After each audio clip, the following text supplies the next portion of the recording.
Let's chika, hiwalay na ba? Donnie at Belle usap-usapan matapos maintriga ang kanilang relasyon. Agulantang maraming netizen matapos muling umugong online ang mga espekulasyon tungkol kina Donnie Pangilinan at Belle Mariano. Marami ang nagtatanong, totoo nga bang hiwalay na sila o isa lamang itong panibagong intriga? Sa mga nakaraang buwan, napansin ng ilang followers at fans ang ilang detalye na agad naging dahilan ng mga haka-haka sa social media dahil dito muling naging sentro ng usapan ang isa sa pinakasikat at pinakamatatag na celebrity or love team couple sa bansa.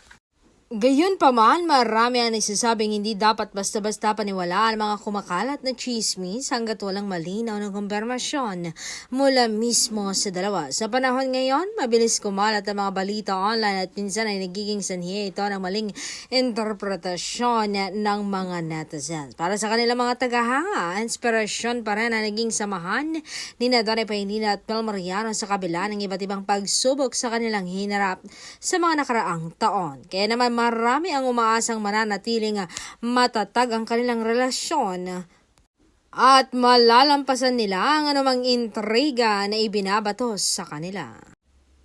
Habang patuloy ang usapan online, kanya-kanyang opinyon naman ng netizen. Ang iba ay naniniwalang walang katotohanan ang mga kumakalat na balita. Habang iba naman ay naghihintay ng opisyal na pahayag mula sa kampo na magkasintahan. Ikaw, ano sa tingin mo? Intriga lang ba ito?